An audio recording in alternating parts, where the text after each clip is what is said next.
बड़ी खबर आपको दे, बेनजीर भुट्टो और मुर्तजा भुट्टो का असल कातिल कौन है? बेनजीर और मुर्तजा भुट्टो को आसिफ जरदारी ने कत्ल कराया।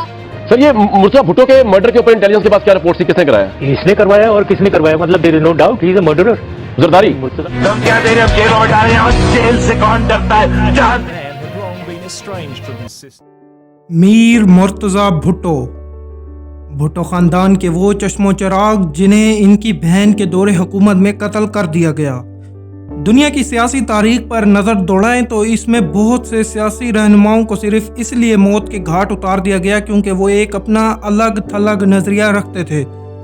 इन खानदानों में पाकिस्तान से भी एक बदकिस्मत खानदान शामिल है जिसके हर फर्द को चुन चुन कर कत्ल किया गया या फिर इन्हें फांसी लगा दी गई। अगर दुनिया की बात करें तो ऐसे खानदानों की सिफ्त में सबसे पहले कैंडी खानदान, इसके बाद भारत के नेहरू खानदान और फिर आखिर पर पाकिस्तान के भुट्टो खानदान का शुमार किया जाता है। कैंडी खानदान के जॉन एफ कैंडी, गांधी खानदान से इंदिरा गांधी और राजीव गांधी और भुट्टो खानदान से जुल्फिकार अली भुट्टो, मीर मुर्तजा भुट्टो, मीर शाहनवाज भुट्टो और फिर साबिक वजीर आजम पाकिस्तान मोहतरमा बेनजीर भुट्टो शामिल थी। इन तीनों खानदान की एक बात कदरे मुश्तरक थी कि इनके अहले खाना की मौत तिबई नहीं थी बल्कि इनको इन्हीं की हुकूमत में कत्ल कर दिया गया था। मुर्तजा भुट्टो की कहानी की इब्तिदा 4 अप्रैल सन 1989 को ही हो गई थी जब पाकिस्तान के फौजी आमिर ने एक मुंतखब वजीर आजम को कुर्सी से उतार कर फांसी घाट पर लटका दिया था। पाकिस्तान में मार्शल लगने के बाद बेनजीर भुट्टो ने पाकिस्तान में रहकर ही अपने वालिद का मुकदमा लड़ने का फैसला किया, जबकि भुट्टो खानदान के चश्मो चिराग लंदन फरार होकर जिला वतनी की जिंदगी गुजारने पर मजबूर हो गए। अपने वालिद को डिक्टेटर ज़िया-उल हक से बचाने के लिए वहीं से मुहिम का आगाज करते हैं। जिस दिन भुट्टो साहब को फांसी दी गई, दोनों लंदन में अपने फ्लैट में रह रहे थे।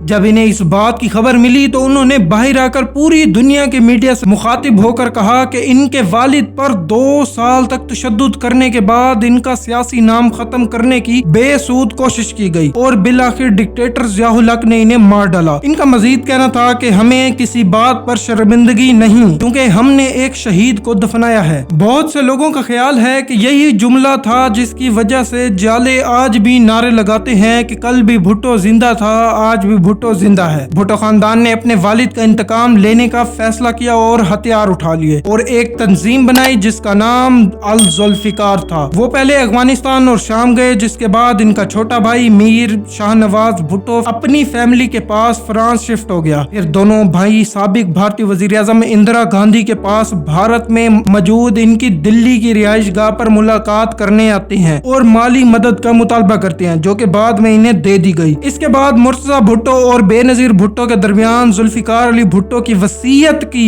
वजह से झगड़े चलते रहे। मीर मुर्तजा भुट्टो को कहना था कि इनके बाबा ने इन्हें अपना जानशीन बनाया था, लेकिन बेनजीर भुट्टो को कहना था कि भुट्टो साहब ने अपने आखिरी अयाम में पार्टी के जानशीन मुझे नामजद कर दिया था। दरअसल भुट्टो साहब खुद भी बेनजीर को सियासत से दूर रखना चाहते थे। एक बार तो उन्होंने अपने करीबी दोस्त से ये तक कह डाला था कि वो बेनजीर को फॉरेन ऑफिस में कोई पुरतायुश पोस्ट पर लगवाना चाहते हैं, लेकिन इस मंसूबे को अपनी जिंदगी में अमली जामा ना पहना सके। इस सारी सूरत हाल में बेगम नुसरत भुट्टो अपने बेटे के साथ खड़ी थी।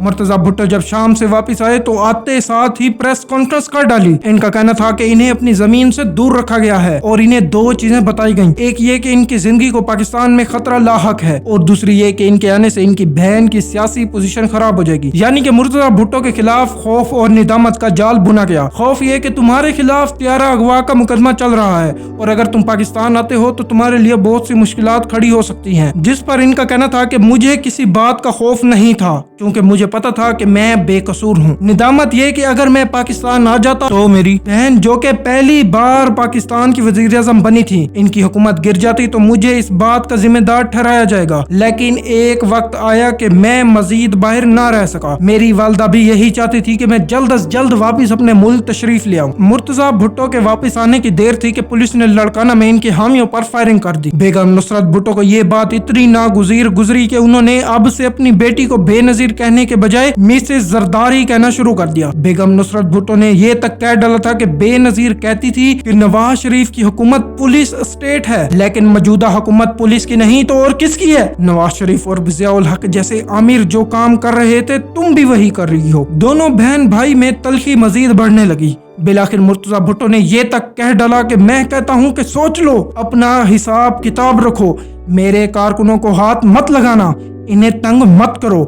मैं वो नहीं कि अगर एक गाल पर थप्पड़ पड़े तो दूसरी गाल आगे कर दूं। जो कोई भी हमें थप्पड़ मारने के लिए एक कदम आगे बढ़ाएगा, मैं इसकी टांगें तोड़ दूंगा। 20 सितंबर को उन्होंने एक तारीखी प्रेस कॉन्फ्रेंस की और पुलिस पर ज्यादतियों का इल्जाम लगाया। इनका कहना था कि पुलिस हकाम रियासती यूनिफॉर्म पहनने के काबिल नहीं रहे, वो मुजरिम हैं, कराची में कत्लेआम करने वाले वही हैं और अब इनका वक्त खत्म होने वाला है। और फिर इनका कहना था कि मैं इनको चैलेंज करता हूँ कि मुझे गिरफ्तार करके दिखाएं अगर वो इनके सियासी नताइज बर्दाश्त करने की हिम्मत रखते हैं तो। यहाँ पर आपको एक और बात बताता चलूं कि साबिक वजीर आज़म इमरान खान ने भी मीर मुर्तजा भुट्टो वाली स्ट्रेटजी अपनाई थी। अगर आप चाहते हैं कि मैं स्ट्रेटजी के ऊपर वीडियो बनाऊं तो आप जल्दी से हमारे चैनल को सब्सक्राइब करके कमेंट में ये लाजमी बताएं कि मैं इसके ऊपर वीडियो बनाऊं या ना बनाऊं। आगे चलते हैं। इस दिन मुर्तजा भुट्टो प्रेस कॉन्फ्रेंस करने के बाद रैली से होते हुए शाम 8 बजे घर तशरीफ ला रहे थे। इनकी बेटी मोहतरमा फातिमा मुर्तजा भुट्टो लिखती हैं कि इस दिन मेरी वालदा किचन में खाना बना रही थी। मैं अपने छोटे भाई जुल्फिकार भुट्टो के साथ अपने वालिदैन के कमरे में टीवी देख रही थी। इस वक्त मेरी दोस्त नूरिया का फोन आया। हम बात कर रहे थे कि एक गोली चलने की आवाज आई। इसके बाद तो गोलियों की बौछार होने लगी,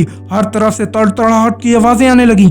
मैंने नूरिया से कहा कि मैं बाद में फोन करती हूँ। मैं जुल्फिकार अली भुट्टो को गोद में लिए ड्राइंग रूम की तरफ भागी। माँ भी डरती हुई वहाँ पहुँची। हम वहाँ आधे घंटे तक बैठे रहे। हमने अपने चौकीदार से कहा कि वो बाहर जाए और देखे तो सही बाहर आखिर हो क्या रहा है। इसने वापिस आकर बताया कि बाहर हर तरफ पुलिस है। उन्होंने मुझे घर से निकलने ही नहीं दिया। उन्होंने कहा कि बाहर डकैती हो रही है। सूरत हाल की कंट्रोल होने तक वो अंदर ही रहे। जैसे जैसे वक्त गुजरता गया मेरी और माँ की परेशानियों में इजाफा होता गया। एक इंटरव्यू में इनका कहना था कि घर के बाहर हर तरफ पुलिस ही पुलिस थी। जब मेरे वालिद ज्यादा देर तक घर नहीं आए तो मैंने अपनी फुप्पो को फोन करने का फैसला किया। काफी देर बाद इनके शोहर आसिफ अली जरदारी फोन पर आए। इनका कहना था कि मैं फूफी से बात नहीं कर सकती। जब मैंने ज्यादा इसरार किया कि बात बहुत जरूरी है तो उन्होंने कहा कि वो फोन पर नहीं आ सकती। मेरे बार बार इसरार करने पर उन्होंने सर्द मोरी से कहा कि ऐ लड़की, तुम्हें नहीं मालूम कि तुम्हारे वालिद को गोली लगी है। इनका कहना था कि मैं और वालदा जैसे ही ये लफ्ज सुनते हैं हमारे पैरों के तले से जमीन निकल गई। इनका मजीद कहना है कि मैं और वालदा जल्दी से कार में बैठे और मिड ईस्ट अस्पताल पहुंच गए। जब हम अस्पताल पहुंचे तो मैंने अपने पापा के एक पाँव को देखा और रुक गई।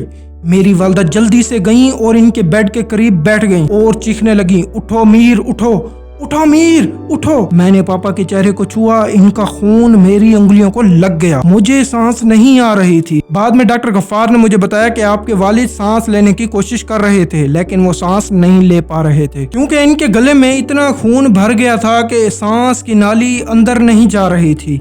बाद में इनके गले में सुराख किया गया लेकिन जब ये काम हो रहा था तभी इन्हें दिल का दौरा पड़ गया और वो जांबर ना हो सके। इनका मजीद कहना था कि मैं घुटनों के बल बैठ गई और फिर मैंने अपने वालिद के होंठों, गालों और चेहरे को चूमा।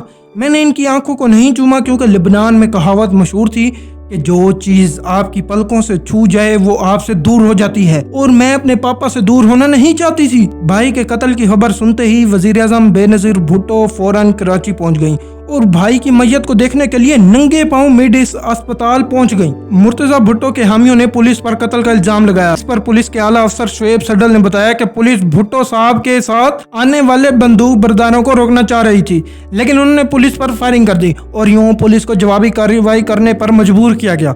बादशाह 5 दिसंबर सन 2013 को कत्ल से वाबस्ता कई अफराद को बरी कर दिया गया लेकिन मीर मुर्तजा भुट्टो की बेटी मोहतरमा फातिमा भुट्टो इक़्तिदार से मुंसलिक चंद लोगों को मोरद इल्जाम ठहराती रही। इनका कहना है कि जुल्फिकार अली भुट्टो को सन 1989 में फांसी दे दी गई लेकिन इन्हें कभी इंसाफ न मिल सका। इसके बाद शाहनवाज भुट्टो 1985 में मारे गए लेकिन इन्हें भी इंसाफ न मिला। मेरे वालिद मीर मुर्तजा भुट्टो को सन 1996 में कत्ल कर दिया गया लेकिन अदालत ने सन 2009 में ये कहकर मुकदमा खत्म कर दिया कि इन्हें किसी ने नहीं मारा। सन 2007 में बेनजीर भुट्टो रावलपिंडी में एक रैली में खुदकुश हमले के दौरान मारी गईं और इन पर भी कोई पुलिस रिपोर्ट भी नहीं की गई। बादशाह साबिक सदर और army chief general retire Pervez Musharraf ने इल्जाम लगाया कि आसिफ अली जरदारी ने मीर मुर्तजा भुट्टो को कत्ल कराया اور ان کے ساتھ ان کا کہنا تھا کہ آصف علی زرداری ہی وہ شخص ہے جس نے اپنی بیوی اور سابق وزیر اعظم پاکستان بے نظیر کو قتل کروایا۔ ان کا کہنا تھا کہ پاکستان کی انٹیلیجنس ایجنسیز کے پاس اس بات کے بڑے پکے ثبوت موجود ہیں۔ ان کا مزید کہنا تھا کہ انہیں پتہ نہیں کیوں یہ سمجھ نہیں آ رہی کہ مرتضی بھٹو کی فیملی پڑھی لکھی ہونے کے باوجود مجھے بے نظیر کے قتل کا ذمہ دار ٹھہراتی ہے، حالانکہ ان کا اپنا پھپھا اس ساری سازش میں ملوث تھا۔ اللہ حافظ دوستوں، امید کرتے ہیں آپ کو ویڈیو پسند آئی ہوگی۔ ہمارے چینل کو سبسکرائب کر دیجیے اور بیل آئیکن کے بٹن کو دبانا نہ بھولیے گا